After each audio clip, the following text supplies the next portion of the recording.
शिखर academy Chittorgarh class 12 का determinant topic लेके second video में लास्ट वीडियो में हम लोगों ने देखा था कि डिटरमिनेंट की किस तरीके से लिखा जाता है, उसको किस तरीके से डेनोट किया जाता है।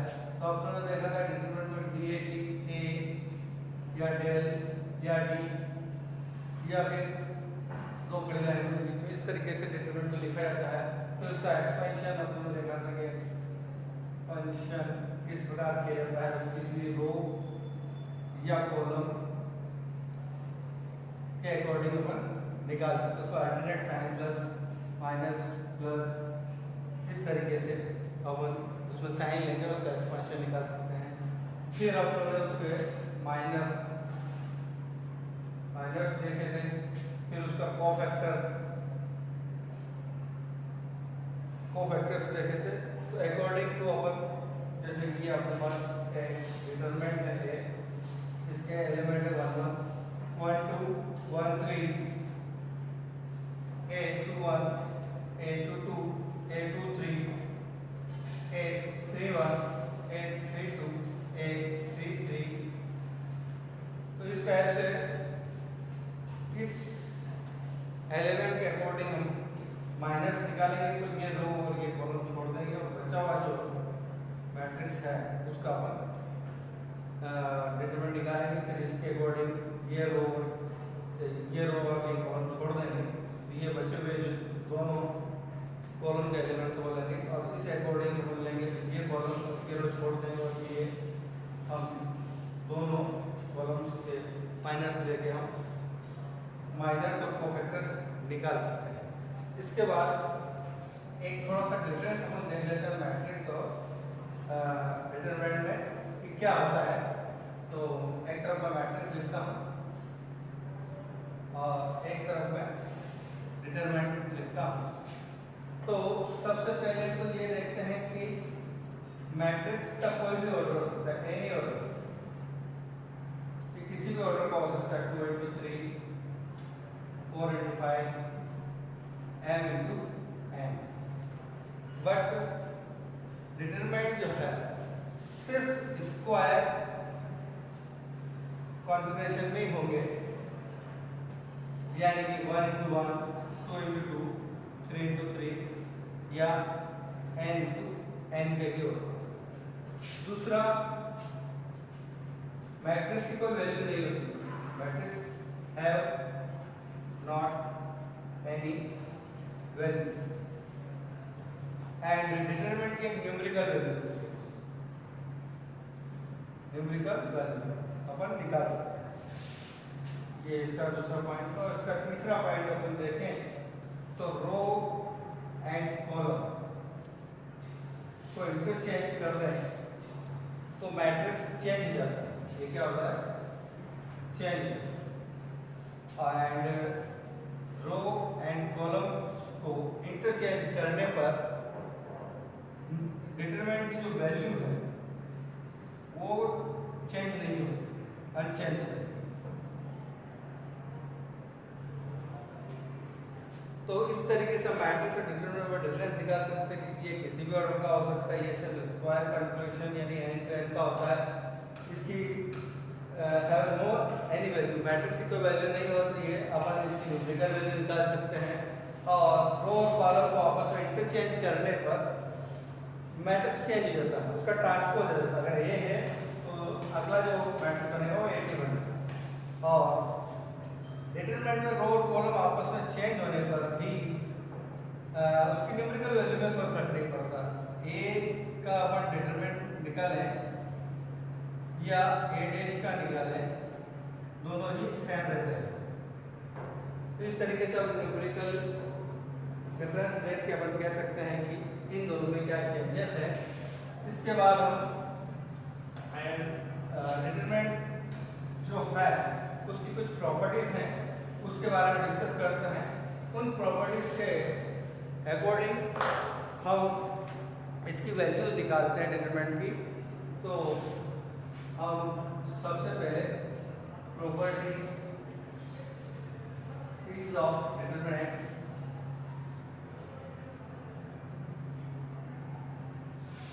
यानी कि गुणधर्म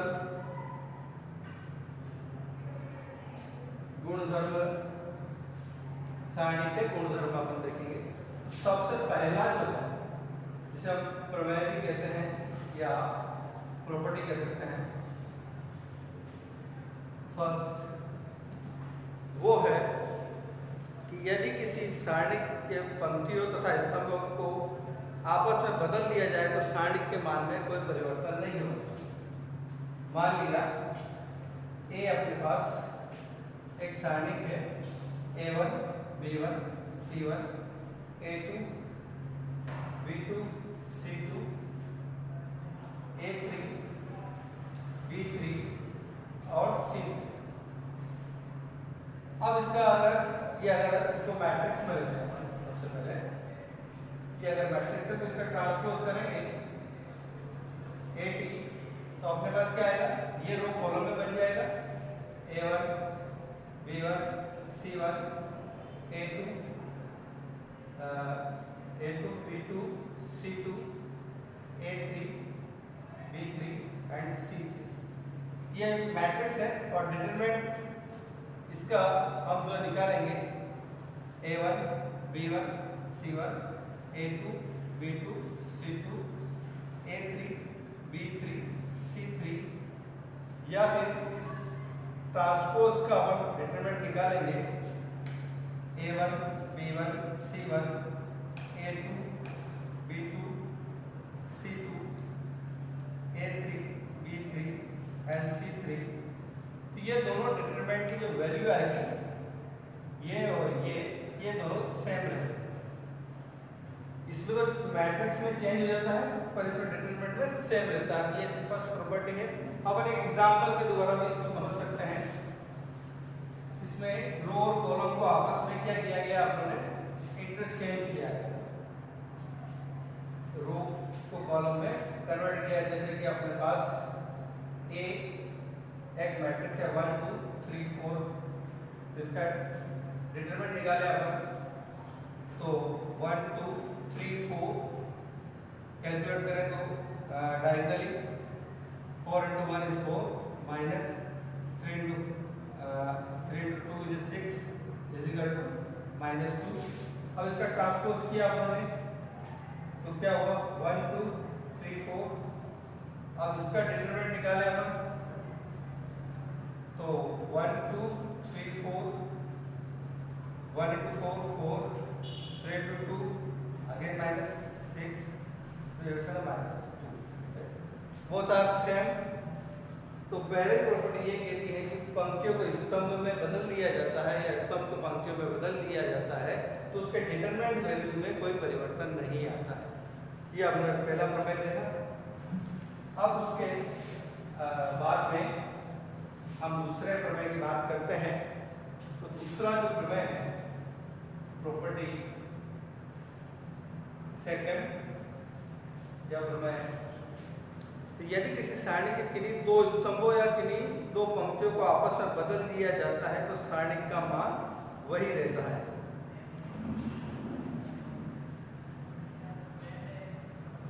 If any two columns or any two rows of determinant are interchanged, then sign will be different। यानी कि ये अपने पास एक डिटरमिनेंट है A1 B1 C1 A2 B2 C2 A3 B3 C3। अब इसकी दो कॉलम, ये C1 है और ये C2 है, इनको आपस में बदल दिया जाए, इंटरचेंज कर दिया जाए। तो इसका जब डिटरमिनेंट निकालेंगे तो इसका डिटरमिनेंट निकालेंगे और चेंज करने पे अपन अगर इसको चेंज करें B1 B2 B3 आगे ले लिया और A1 A2 A3 पीछे ले लिया, इन दोनों को इंटरचेंज कर दिया। बाकी थर्ड वन ऐसे कैसे रहेगा A1 C1 C2 C3। तो इसका जो वैल्यू आएगा डेल और इसका जो वैल्यू आएगा इसको साइन का डिफरेंस होता है।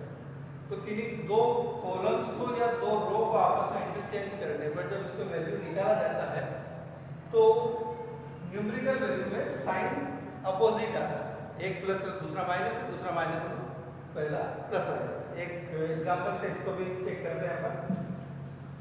तो एक सेकंड ऑर्डर का अपन एक डिटरमिनेंट ले लेते हैं a, इसकी न्यूमेरिकल वैल्यू ले लिया अपन 3 4 5 6। तो इसका डिटरमिनेंट अपन लिया एक 3 ऑर्डर का लेने पे आसानी से समझ में आएगा। 7 8 1 2 3 ये ले लिया हमने। अब इसका डिटरमिनेंट निकाला इस रो फर्स्ट रो के अकॉर्डिंग।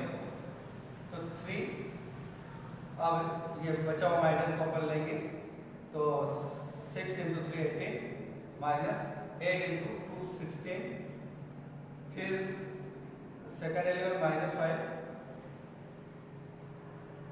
तो ये कॉलम छोड़ेंगे, ये रो छोड़ेंगे तो इसका मल्टीप्लाई 4 के साथ 12 हो गया, माइनस 7 × 4 14 हो गया, फिर प्लस 1 हो गया। और इसके अकॉर्डिंग ये कॉलम और ये रो छोड़ेंगे तो इसका अकॉर्डिंग 4 × 8 32 माइनस 7 × 6 is 14। कैलकुलेट करेंगे तो 3 × 18 minus 6 is 2 minus 5 12 minus 14 is minus 2 and plus 1 into 32 minus 42 is minus 10. So it's a 6 minus minus again a plus 5 into 10 and minus 10. So 10 plus minus cancel is a 6 value. अब इसके दोनों column C1 और C2 को अपन ने interchange करके, interchange का sign है आपस में बदल दिया। तो अपन इसको a डैश के बता दो तो अपन लिख दिया 5 6 8 और ये हो गया 3 4 7 और 1 2 3 ये ऐसे ऐसे। अब इसके अकॉर्डिंग अपन ने चेंज किया और फर्स्ट रो के अकॉर्डिंग ही अपन ने इसका डिटरमिनेंट वैल्यू निकाला। तो 5 इन दोनों को मल्टीप्लाई करेंगे 12 माइनस 14 माइनस 3, ये कॉलम और ये रो छोड़ने पर 6 × 3 18 माइनस 8 × 2 8 × 2 16 प्लस 1, ये कॉलम और ये रो छोड़ेंगे तो 42 माइनस 32। तो 5 × minus 2 12 minus 14 is minus 2 minus 3 and plus 2 18 minus 16 plus 10 1 into 10 42 minus 32 is 10. It's minus 10 minus 6 and plus 10. 10 to 10 cancel. It's minus 6. This value and this value. Sign is opposite. Numerical value same, but sign are opposite. So we can say if interchange the row and column of a determinant, so its numerical value will be opposite sign. ये दूसरी property हमने देखा। अब इसके बाद तीसरी property हम देखते हैं। प्रॉपर्टी थर्ड ये कहता है कि यदि किसी सारणिक में दो स्तंभों अथवा दो पंक्तियों को सर्वसम आइडेंटिकल हो तो वे उसका जो न्यूमेरिकल वैल्यू होता है डिटरमिनेंट का वो 0 होता है। प्रॉपर्टी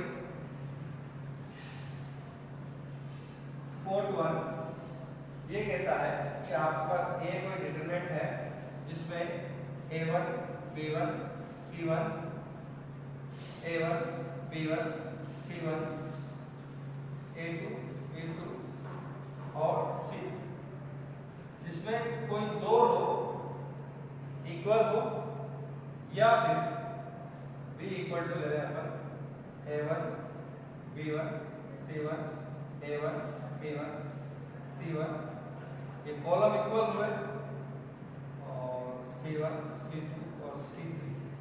अब ये तो आपके पास रो 1 और रो 2 इक्वल हुए और इसमें c1 और c2 इक्वल हुए, आइडेंटिकल सम है तो उसका जो वैल्यू आएगा न्यूमेरिकल वैल्यू वो 0 आएगा।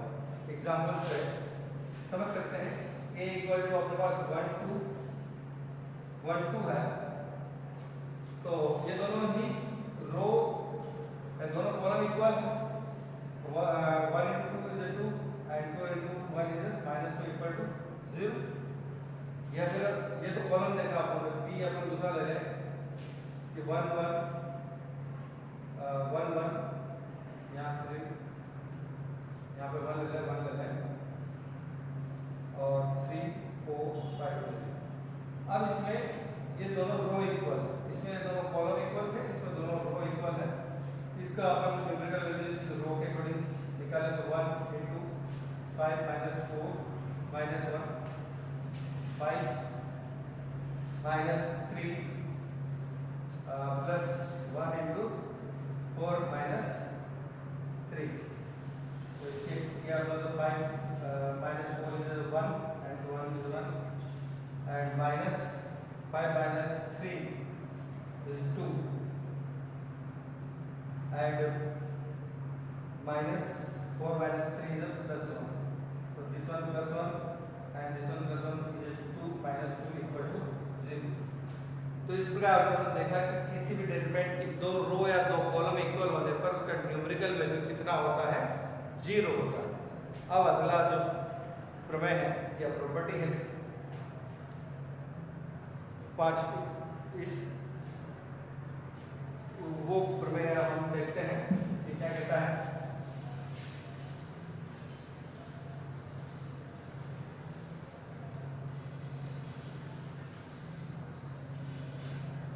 यदि किसी सारणी के किसी स्तंभ या पंक्ति के प्रत्येक अवयव में अचर राशि k का गुणा किया जाए तो सारणी का मान k गुना हो जाता है। प्रॉपर्टी 4, किसी सारणी के जैसे a अपन ने ले लिया a1 b1 c1 a2 b2 c2 a3 b3 c3। अब k एक अचर राशि है, स्केलर नंबर। अब इसका एक किसी पंक्ति में या एक किसी कॉलम में मल्टीप्लाई कर दिया जाता है। मान लिया कि हमने k a लिया और k a1 k b1 k c1 a2 a3 ऐसे मिल रहे हैं।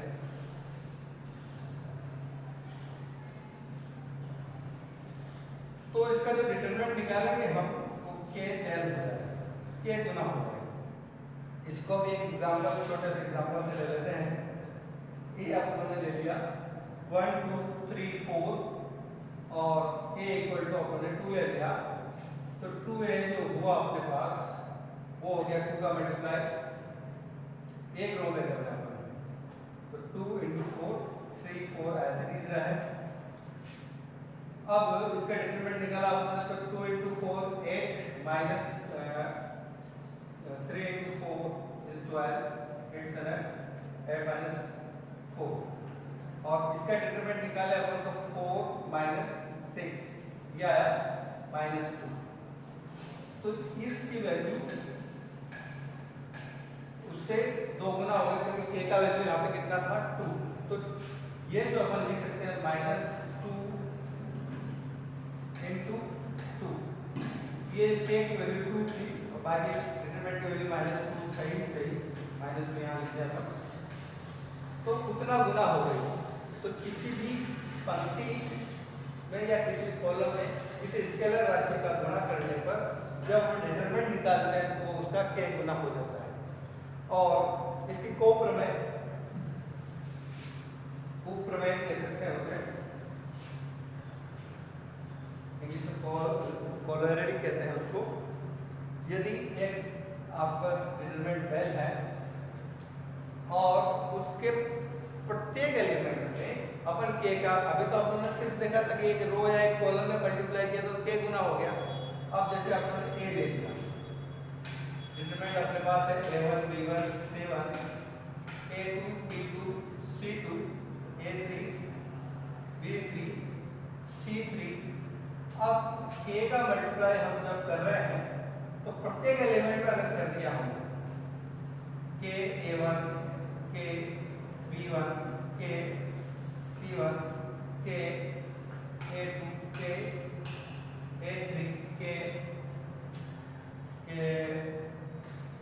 B2 के B1 और के B3 के C2 के C3 अगर हर एलिमेंट में कर दिया तो इसका जो डिटरमिनेंट आएगा a to the power 3 into del. ये जो आएगा तो ये डिपेंड करता है कि डिटरमिनेंट का ऑर्डर क्या है। अगर डेल अपने पास इसको ये जो नया आया है a, इसको अपन डेल 1 के नाम से दे दें, तो डेल 1 जो है अगर k डेल कहा जाता है तो वो ये एक ऑर्डर ऑफ डेल इज 1, ये 1 का। अगर डेल 1 के स्क्वायर डेल आता है तो उसका ऑर्डर कितना हो जाएगा 2 हो जाएगा।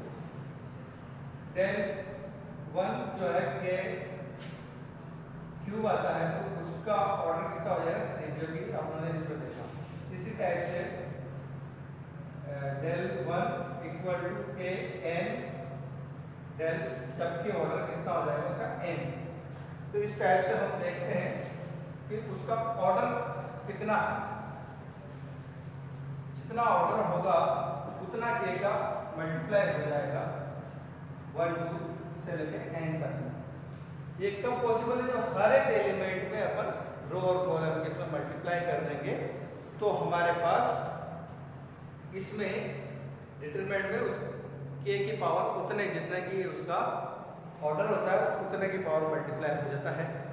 अब अगला जो प्रमेय है फिफ्थ वन, वो अपन देखते हैं कि क्या कहता है।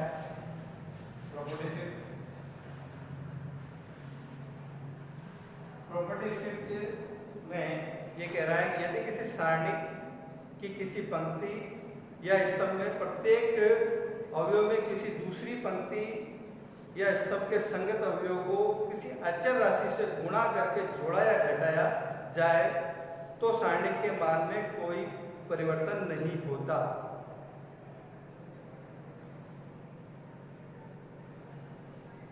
If each element of a row or column of a determinant consists the sum or subtract up to or more than determinant can be expressed as the two more determinant whose other than the row and column are same। यानी property fifth ये कहती है कि अपने पास एक element एक ए जो है डिटरमिनेंट है a1 प्लस इसके साथ एक अचर राशि d1 है, a2 plus d1, a3 plus d2 और b1 b2 b3 c1 c2 c3 इस प्रकार से है। तो इस डिटरमिनेंट को हम इन दोनों के सम के रूप में लिख सकते हैं, दोनों को अलग अलग डिटरमिनेंट के रूप में, और बाकी जो दोनों कॉलम्स है उनको एज इट इज लिखा जाएगा दोनों ही डिटरमिनेंट। जैसे कि a1 a2 a3 b1 b2 b3 c1 c2 c3 plus b1 b2 b3 b1 b2 b3 c1 c2 c3। तो किसी डिटरमिनेंट में किसी राशि को प्लस या माइनस करके लिखा जाता है तो उसको इस प्रकार से एक्सप्रेस कर सकते हैं अपन कि दोनों को डिटरमिनेंट और बाकी column as it is plus के रूप में अपन प्रदर्शित कर सकते हैं। जैसे कि अपने पास एग्जांपल ले लें अपन, ये डिटरमिनेंट अपने पास है 2 plus k 3 4 3 plus k 5 6 7 5 plus k 7 8। तो इसको हम दोनों 3 5 5 2 3 5 3 5 7 4 6 8 प्लस ए 3 4 5 6 7 8 इन दोनों का एडिशन करूंगा रख के इन दोनों का डिटरमिनेंट निकालेंगे या इसका निकालेंगे तो 7 ही आएगा। ये अपने पास 5 प्रॉपर्टी हो गई। इसके आगे की प्रॉपर्टी हम अगले सेक्शन में डिस्कस करेंगे। ओके।